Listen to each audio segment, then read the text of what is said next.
It is Monday, the 16th of the 2nd, 2026. The time is 5 minutes past 8. And as always, that means one thing, that over the next 20 minutes or less, there are a multitude of F1-centric threads, Daniel, John, at which we need to must pull. We'll talk about some Scuderia Ferrari. Frederick Vasseur begging the F1 accredited media to stop talking about Lewis Hamilton and with whom he will be partnering as far as race engineer. Techier than techie things. So too, we'll talk about Max Verstappen's tricks as far as energy deployment, exactly what this dude is doing that's different to the other bods on the grid. We'll talk about tyres, we'll talk about testing, we'll talk about some dates. So too, we'll talk about Barcelona. Oh, the humanity is going to get techie than techie. For the avoidance of doubt, we'll be curtailed today ever so slightly, and I make no apology for doing that. Because why? Because we'll get a catch-up accrual tomorrow. We go long. It is the Tuesday night show where we go long. F1 modes of Discord, for Pete's sake. Do you know what I mean? Yeah, it has to get techie. Let me show you this state in the first instance. Barcelona, go on then. Against the backdrop of all the things that's going on with the rules and regs, that people are saying that this is the Formula E championship, that the harvesting has been made it a managerial championship more than it's made it F1. Bring back V10s or V8s. Now we get this. Some have speculated if indeed we have this conversation in the aegis of F1 barbershop talk. Red, you're a legend. I appreciate you, mate. Super, super kind as per usual.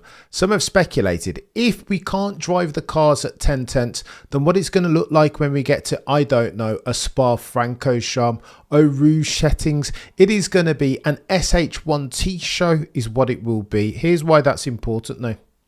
Because again, it feels like there's a massive shift, a paradigm shift per se, as far as what the calendar so epitomized. In years gone by, it was Hockenheim, it was Spa-Francorchamps. Of course, Monaco's not going anywhere if monetization is a real thing. But it was the proper bloody tracks. It was Suzuka. Now it feels like they're disappearing more and more by the second. No more Emilia Romagna. Imola, 1994, steeped in history.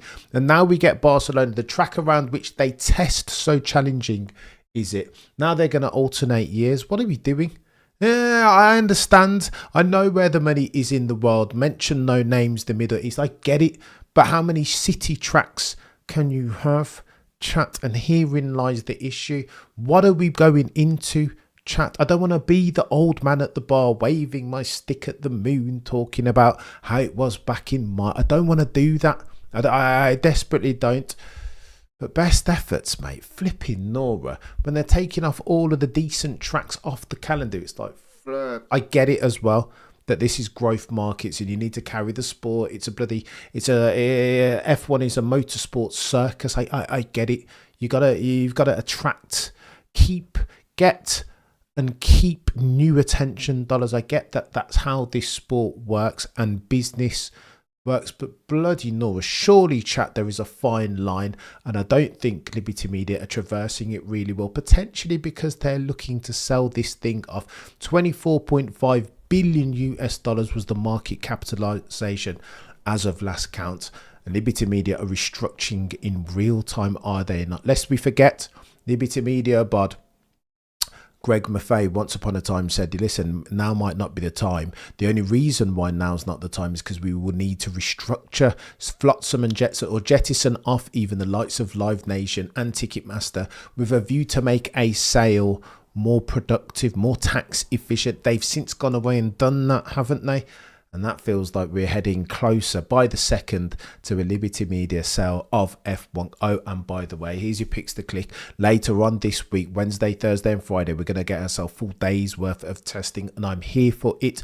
Lest we forget, if there is a car out on track, I will be here streaming about it. We will be here talking about it, and it will get techie for a couple of different reasons. Let me show you this. Pedro de la Rosa, Aston Martin. I feel like the biggest story season to date has been Aston Martin. These are the tyre allocations that the teams have chosen to brought.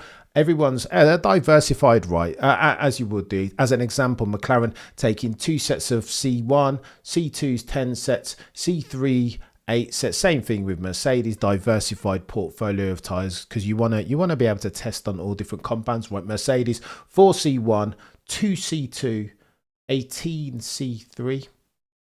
Have a look at Aston Martin halfway down this page. Aston Martin 0C1, 0C2, 20C3. What is going on? Oh, the humanity. Singularity of focus, Eddie. I feel like it's chaos over there at Aston Martin. Does this mean that Adrian Newey can't turn this around? You bet your bottom dollar it does not. But what is going on? You hear all and sundry. Pedro de la Rosa is the latest one to come out and say, you know what? 4.5 seconds. Forget all of those quantums and deltas. We are just slow. Alonso's people have since come out and said, you know what? We have no chance. We're talking about race wins and podiums. Not until half 2 at the very earliest. We are struggling. And it's not just, of course, at the altar of the power unit, which some expected. 1.5 seconds is that what some say is costing them. The power unit, 37% of the delta between them and the race lead, and that isn't good enough, ladies and gentlemen. Of course, Adrian Newey's only had a few months. March is when he started, 9 months, therefore, as near as makes no difference to turn this Aston Martin ship around. But you think that will count for anything if you're talking to Lawrence Stroll, man who gets rid of everybody the second that he gets a whiff of them underperforming. Only need to go and talk to Mike Crack, go and talk to Andy Cowell. What's happened to him? You know what I mean? Don't turn around results quickly, then you'll be out on your ear. If Lawrence Stroll's, if past his prologue, as far as the ways Lawrence Stroll operates. Techie over there, Pedro de la Rosa saying we're just slow. Oh, the humanity. Alonso's paid people saying it's just going to be hell. Techie than techie things. I thought Adrian you'd be able to turn this around quicker than he is, but everything takes time, right? Per friend of the channel, Peter D. Windsor, sometimes one needs to be patient. Oh, and by the way, if we're having the conversation under the aegis of the rules and regs in 2026, I want to show you this.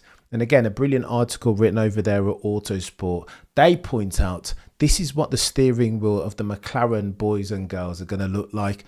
You tell me which one. So the top right of your screen is what the steering wheel is going to look like when it's charging. The bottom right of your screen is what it's going to look like when they are deployed. You tell me the difference. Where's Wally Chat? And I'll wait. For the discerning eye amongst you will see on the top right that the bar above the number 5 is more over to the left hand side, meaning therefore that the battery is charging. On the bottom right of your screen, the bar, the horizontal white bar above the number being 5, the gear that the person's in at the time is towards the right hand side. Listen, this is chaos. Can you say too complex? If it's not broke, don't fix it, for Pete's sake. This is, remember he said at the outset that what F1 and Liberty Media need to do is get and keep new attention dollars in the sport. I don't think this is it, chat. Genuinely, I think they've dropped the ball massively all over the show. What are the broadcasts going to look like? What are the KPIs, the graphics? How many of the graphics are they going to have up on the screen at any one time? It's going to be claustrophobic up there. Maybe they don't do anything. Maybe they just assume that new and old fans alike will just get it in the end, will tolerate it. And that's what they tend to do, right? They'll work it out. Forget the translation. Nobody needs to know whether Max Verstappen's charging or whether he's deploying. Nobody knows. Active error. Well, it'll work its way out, they will say. Well, in this instance, I don't think it will, because a gazillion brand new fans, by dint of Drive to Survive COVID 2021, they'll be looking for hows and whys. They are intellectually curious, fundamentally so. And if there are overtakes happening out on track and you don't explain why, if they're not self-evident, then Houston, we have a problem. And people will start to dial out the pause. Here's out the sport. Here's what Oscar Piastri had to say. This year could be effectively like an F2 race. Oh, the humanity. First, you have Max Verstappen comparing and contrasting Formula One, the upper echelon, by the way, of motorsports globally, to Formula E. That's techie than techie things. Now you've got Oscar Piastri comparing F1 to feed the formula in F2, where you almost got into anti-stall. You're not just losing 5 meters or so. You can be losing 6 or 7 spots if it doesn't go well. There's a brilliant Autosport article by Ronald Vording, and he talks about this.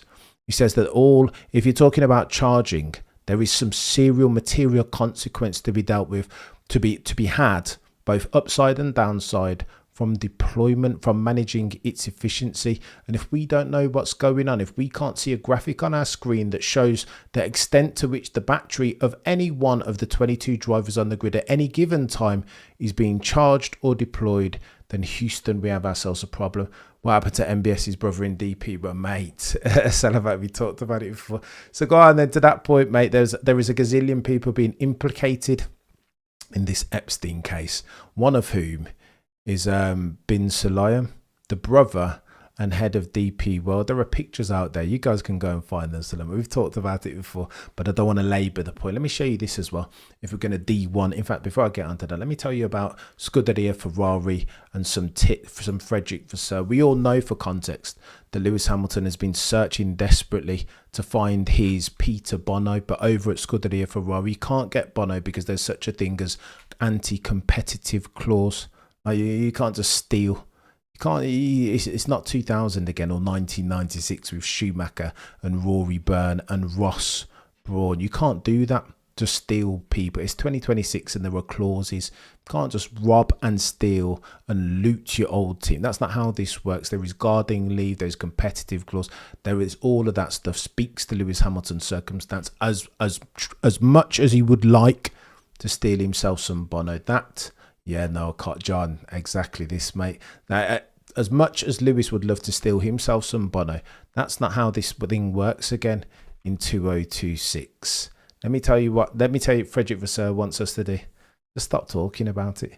He reckons that Ferrari will win and lose races and championships because of the team, that no individual matters. But this is the problem, though, Frederick Vasseur. If you want to give Lewis Hamilton the best chance of winning races and therefore championship, he needs to be comfortable. And to be comfortable, he needs a race engineer that knows what he's doing and, more to the point, knows the set of information that Lewis Hamilton will need at any given time. And that's where it's a problem. I'm not sure if there's a person not named Peter Bonington at Scuderia Ferrari currently that has that capability, and therein lies the problem, Frederick Vasseur. Because again, if you're having the conversation underneath the aegis of a first for Scuderia Ferrari, the red car with the yellow badge and the black prancing horse atop, I'm not sure that they're going to be able to solve for it. Same old Ferrari, but at least it sounds like the car's good. You saw me in real time mistake the lines of Lewis Hamilton for Charles Leclerc, doing the old Scandinavian flick-esque thing on turn in. Do you know what I mean? Straight lining it, geometric racing line each and every single time. Shayla, you're a legend. Can you discuss this question among your peers? If the difference is going to be large, is it not possible that a team will be excluded from the race just because of the 105%? I thought it was 107%, Shayla. I think, to be fair, I was talking about this with Mr. Windsor earlier on. 4.5 seconds around Bahrain isn't even, it's not, I thought it was 107%. That 4.5 seconds wouldn't be 107. I think they'll be all right. And Aston Martin will get quicker. Maybe Cadillac F1 might get excluded. I don't know. But they'll do their desperate. Look, if it's not a good look optically if you've got a brand new team and they're not even racing because they don't make the 105 or 107%, Shayla. No, I think they'll do something about it, whether that's PUAC, like whether that's ADUO, like 6 races. They'll additional developmental upgrade opportunity. They'll do something because it's a bad look if any one of those, especially one of the brand new ones being Cadillac or Audi, isn't even racing because they don't comply with the 107% rule or 105, being that if they don't qualify, let's say the quickest person on the grid is, I don't know, 100 seconds. If like Cadillac or any other team is 107 seconds or more, then it's dangerous to have them on track, right? Because the speed differentials are so extensive. Oh, and by the way, I need to show you this. This now is becoming the D1 level Maximilian Verstappen show, not out of my mouth, but out of Liam Lawson's, who said the following. So nice, like as a person. He's such a nice guy. Like through everything that happened last year with Red Bull, he was so good to me, man. Really? You know, like, yeah. So before I came into the team, like when I first came into the team, he was super nice and, sort of any questions. He was just really helpful. Was happy to help, and then afterwards as well, he was really, really good to me. I thought maybe he was like treated you like a foster dog. you know, that he knew was going back to the shelter. He's like, all right, don't get too attached to the little guy because he's going to go back to the shelter. Dude, he was really, he was really, really good. And then still he's like quite often he flies home and I just moved to Monaco last year and he's just like, you know, just come with me if you ever need a ride. So he's, real nice guy. I've heard the same thing. Yeah. I guess Daniel knew him real well as well when he's reckons he's the man, which is sick. Like I love. Just wants to drive all the time. Like just wants to race and that's it. You know, don't really care about anything else. Yeah. I mean, you can't hate Max Verstappen when people are talking about him in those terms. Do you know what I mean? That notwithstanding all of the chaos and the madness and Christian Horner leaving and all this craziness going on, the underperformance, Pierre Vacher, the power struggle, the politicking, it's Austria, it's Mintzlaff, so too it's Mark Mateschitz, it's Charlie Mavija. In spite of all of that stuff, Helmut Marko departing, Jonathan Wheatley departing, and still, Maximilian Verstappen is not only a brilliant driver, one of the best that we've ever seen. First round Hall of Fame, Mount Rushmore of F1. But some say, Liam Lawson, still a nice guy. Imagine that. Oh, the humanity. He's no longer in his villain art, this Max Verstappen fella. Apparently, he's a very sound dude. And again, this isn't me D1 level Max Verstappen glazing. I defer to Liam Lawson's infinite wisdom. Oh, and by the way, if we're talking about Max Verstappen as a driver, Rob Smedley, legend race engineer of Felipe Massa once upon a time, went on the High Performance podcast and had this to say. Max is the epitome of somebody who brings his own motivation and drive every hour of every day, right? He is so motivated. He is a winning machine. He wants to win. He is so competitive, right? So there's never any doubt about that, right?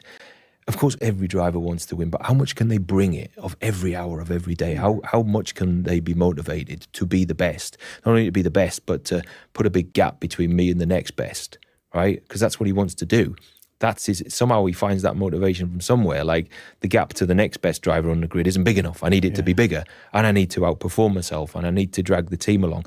And that is a powerful drug when you have somebody on your side like that, you know, who is so self-motivated. You have to have all the competency and, you know, all the ability and all of that. That's kind of a given, right? You're a Formula One driver.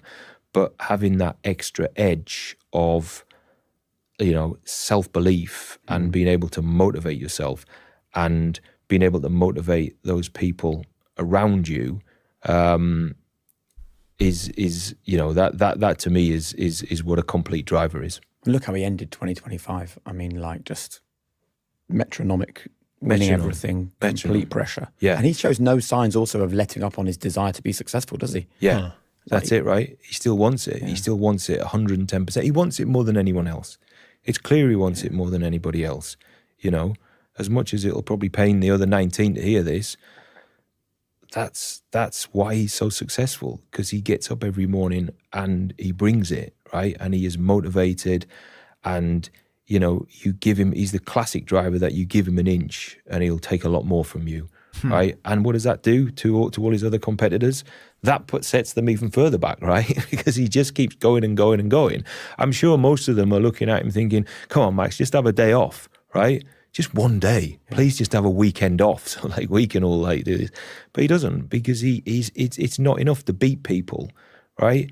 It's almost to the point where he wants to humiliate people. And I don't mean that in a negative way. I don't mean that in a nasty way. But that's what goes through his mind. He is the ultimate competitor, you know. Oof. Techie from Rob. And he would know, having been around Schumacher and some god-tier F1 drivers. Here's why that's important. I remember Floyd Mayweather saying once upon a time he would out-train his opponents, because when they're training, he's training. And when they're sleeping, guess what he's doing? He's still training. Outwork, out-determine, out-everything them. And that's what Max Verstappen's doing, right? When everybody else is sleeping, Max Verstappen is up sim racing. When everybody else is on holiday or on the bloody ski slopes of the Alps, what's Max Verstappen doing? GT racing. That's what we're talking about here. And I think it's no surprise, therefore, that this dude can pour out of his AWS performances at Emilia Romagna Grand Prix, turn 1, round the outside, 2 Trailer Park Girls go round the outside. Suzuka 18-1 quali, no chance, rank outsider, pulls it out yet again as if it were nothing. So too, you can talk about Saudi Arabia qualifying, you can talk about Silverstone as well. This dude has it in his back pocket again. Some say that he's a force to be reckoned with, the likes of which we've never seen and may never see again in Formula One. This is not me talking. This is Rob Smedley, Liam Lawson. Now, of course, you've got to talk about Damon Hill, Johnny Herbert. Everybody's come round to acknowledge all F1 aficionados, drivers worthy of the moniker, have now come round to the same conclusion, that this Max Verstappen chap, that he's not a bad driver. Oh, and by the way, if you're talking about strengths and weaknesses, his ability to go into the sim and find an extra tenth or two. You recall earlier we said your ability to deploy and charge batteries as a function of the setup in any car at any given time will be worth anywhere up to 3 or 4 tenths. This is what Piastri said. This is what Valkenberg and Ronald Vording, all of the accredited F1 media, are saying, that potentially there's more advantage upside in that as far as lap time than versus your aero and the rest of it. So you got to get around that, right? And this is why Max has been in the sim testing out this rule and reg set of car for the longest time. And here's how you know. This is where this bears out on track. Here's the top speeds. Max Verstappen was a gazillion miles down the road, right? 337 kilometers per hour, quickest of all. And again, that's Bahrain practice 3. Why? Because he was doing something sexy with the downshift. So too, going into turn 10, in a lower gear than most, in first gear, turn 10. Bahrain, what are we doing here? And I got this, and I saw this on the internet. I thought, you know what, I'm going to have to, you guys need to see this, because this is techie than techie things. Here's Lando's downshift. And again, the guys and girls over at the race, mentioned no name, Scott Mitchell-Marm, had said, standing at turn 10, it sounded like Max was being exponentially more aggressive as far as his downshifts, almost deliberately unsettling the car. Why? To expedite for the rate at which his battery recharges, so that he can then go and deploy it more on the straights. I want you to listen to Lando first. This is Lando's downshifts, and then we'll listen to Max.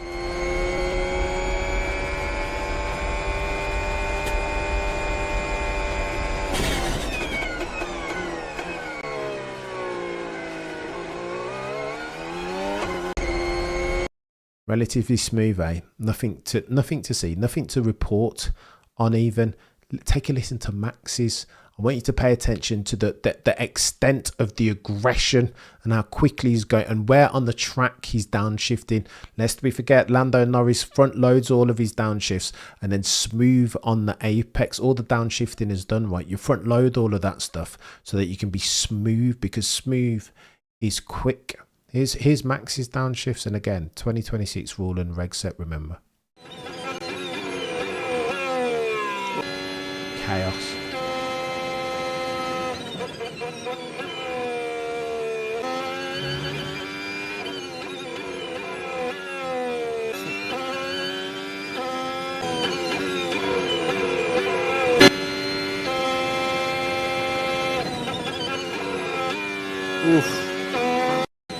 Oof, indeed. To my eye, a couple of differences, right? The speed of the downshift, it's much more aggressive.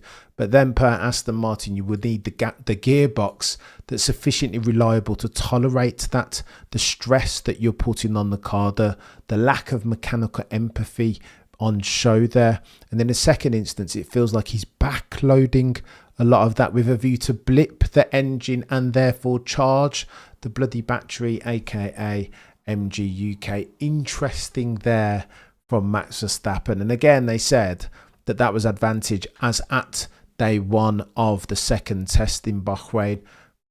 But the guys and girls over at Red Bull have come out since and said, well, listen, it was an advantage for a while, Pierre Vacher, but the rest have started to learn from it and do it. It's only because Max Verstappen was in a simulator for a 10,000 gazillion hours that he knew that would be a thing that they could leverage. This is techie.